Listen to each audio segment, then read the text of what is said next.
Hello everyone, आपका स्वागत है आपके चैनल इजी मैथ्स में। आई होप कि आप मैथ्स को एंजॉय कर रहे होंगे। तो क्लास 11th गाइस स्टार्ट हो चुका है और हम लोगों ने यहाँ पे roster form, set builder form की एक्सरसाइज भी एकदम पक्की कर ली है। उसके बाद empty, finite and equal sets भी सीख लिया गाइस और उसका टेक क्विज भी कर चुके हैं 5 क्वेश्चंस। तो अभी तक हम लोगों ने 2 स्किल सीख ली है और मैंने आपसे बोला था कि अब हम सीखने जा रहे हैं सबसेट्स के बारे में। तो चलिए स्टार्ट करते गाइस। तो यहाँ पे हम स्टार्ट करते स्लाइड से। तो सबसेट का क्या मतलब होता है ये हम यहाँ पर सीखेंगे। आई होप आपको मज़ा आ रहा होगा और जिन भी लोगों को मज़ा आ रहा है हमारे साथ जुड़े हुए हैं ज़रूर कमेंट करें सो दैट कि हम इसी तरीके से लगातार पढ़ाई करते रहें। तो देखिए यहाँ पे क्या बोल रहे हैं, a set A is said to be a subset of set B if every element of set A is also an element of B.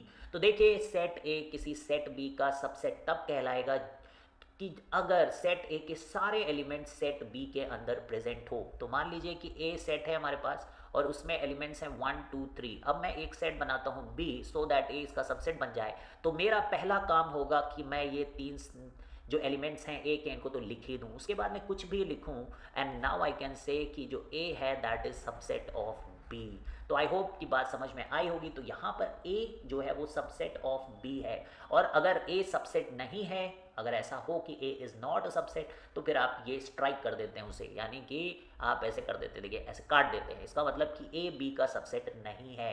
ए अगर बी का सबसेट है और ए बी के बराबर नहीं है then A is called proper subset of B and B is called the super set of A. अब इसका क्या मीनिंग है, जैसे कि अभी हम लोगों ने देखा कि यहाँ पर ए बी का सबसेट तो है लेकिन ए जो है बी के इक्वल नहीं है, क्योंकि इक्वल का कॉन्सेप्ट हम लोगों ने सीख लिया है। इक्वल के कॉन्सेप्ट में क्या होता है कि दोनों जो सेट होते हैं उनके पास सेम एलिमेंट्स होते हैं, लेकिन यहाँ पे बी को देखोगे तो उसके पास एक्स्ट्रा 2 एलिमेंट है 4 and 5।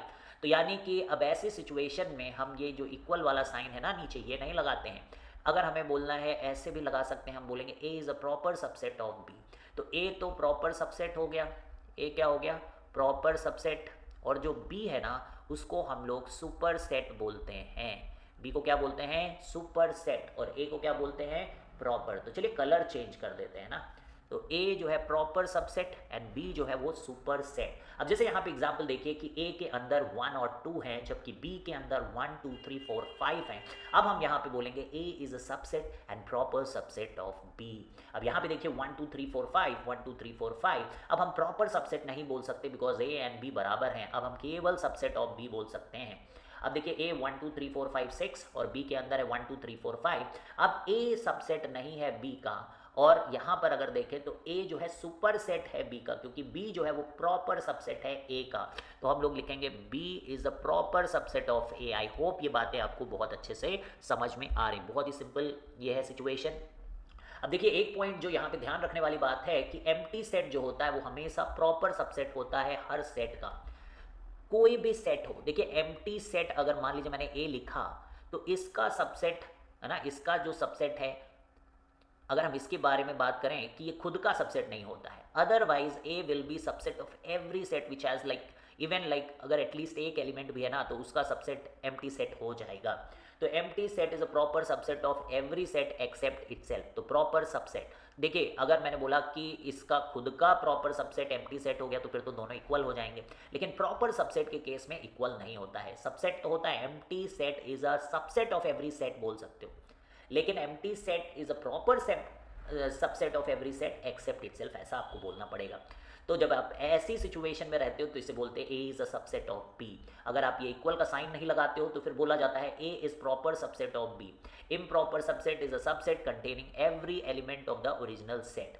Every set is an improper subset of itself. ठीक है, तो प्रॉपर का उल्टा improper. If set contains m elements then number of subsets are 2 to the power m। ठीक है, जैसे मान लीजिए a है और उसके अंदर 2 एलिमेंट्स है 1, 2। अगर मैं इसके सारे सबसेट्स लिखूं, जैसे एक तो 5 हो गया, फिर एक 1 लिखूंगा, फिर एक 2 लिखूंगा और फिर एक 1, 2 लिखूंगा, तो ये सारे कितने हो गए, 4।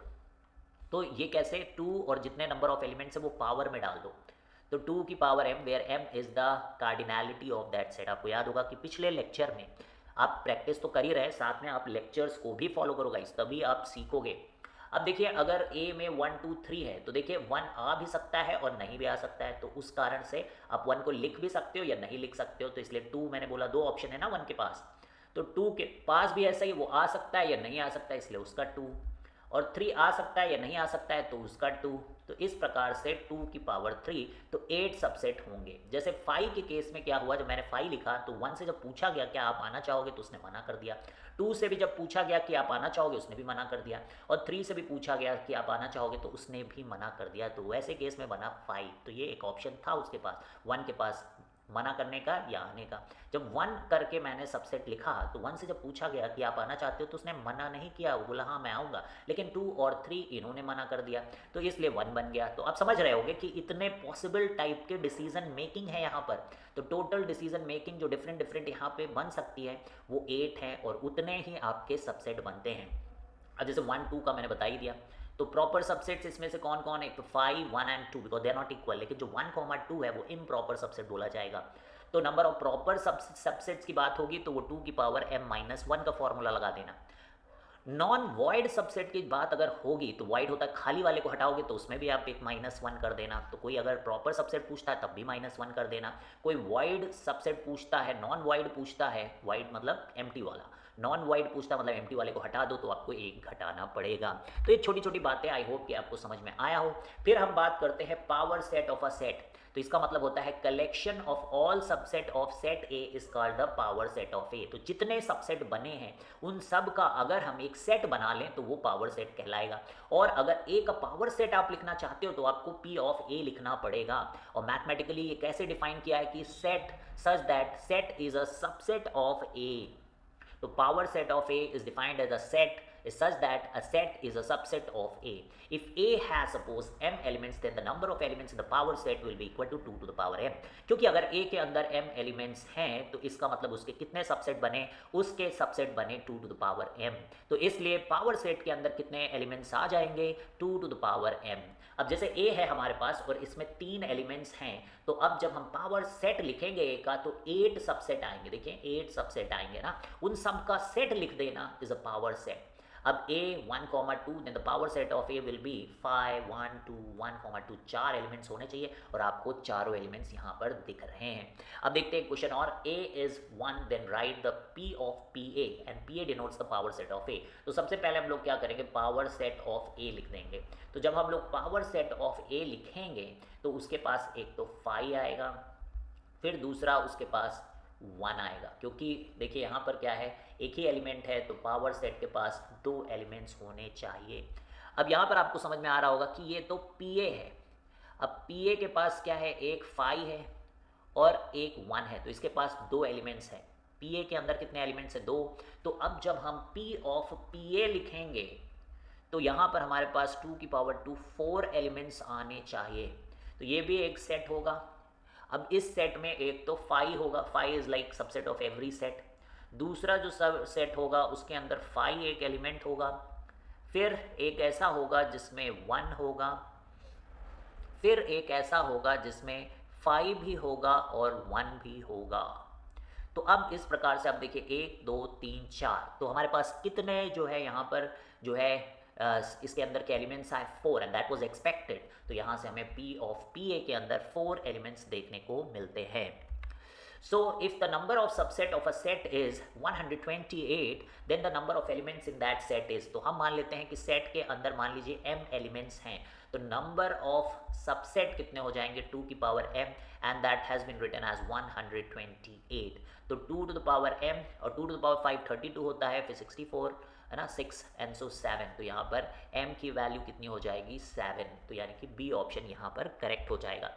अब हम बात करते हैं एक और कॉन्सेप्ट की जिसे हम लोगों ने पहले लेक्चर में भी डिस्कस किया था, वो है यूनिवर्सल सेट। तो अगर कोई हम प्रॉब्लम के बारे में डिस्कशन कर रहे हैं तो ऐसा सेट हम बनाएं जिससे कि जितने भी उस डिस्कशन के अंदर सेट बन रहे हैं वो सारे उस सेट के अगर सबसेट हैं तो वो सेट यूनिवर्सल सेट कहलाता है। The set containing all objects और elements and of which all other sets are subset it is denoted by U. तो देखिए जैसे एक ए है 1 से लेकर 10 तक, एक बी है 4 6, एक सी है, then A can be considered as universal set of B and C because देखिए 4 भी इसका सबसेट है और सी भी इसका सबसेट है। In human population studies the universal set consist of all people in the world. सही बात है, अगर आप ह्यूमन पॉपुलेशन की स्टडी करना चाहते हो तो हमें एक ऐसा सेट बनाना पड़ेगा जिसके अंदर जितने भी ह्यूमंस हैं वो सब प्रेजेंट हों। अब नेक्स्ट जो टॉपिक हमारा होगा that will be Venn diagram. उससे पहले हम लोग जो है कोई चीज़ें प्रैक्टिस करेंगे, लेकिन हम लोगों ने देखा था कि खान अकेडमी के अंदर एक एक्सरसाइज आई थी इंटरवल एज अ सेट, है ना। तो इससे पहले भी हम लोग वो टॉपिक करेंगे that is inverse that interval as a set वाला, so that you are able to practise it. तो आई होप आपको मज़ा आ रहा होगा। अगर आपको मज़ा आ रहा है ऑब्वियसली तो यू शुड टेल मी, जिससे मुझे भी अच्छा लगे। तो चलिए फिर मिलते हैं guys, thank you very much, bye bye.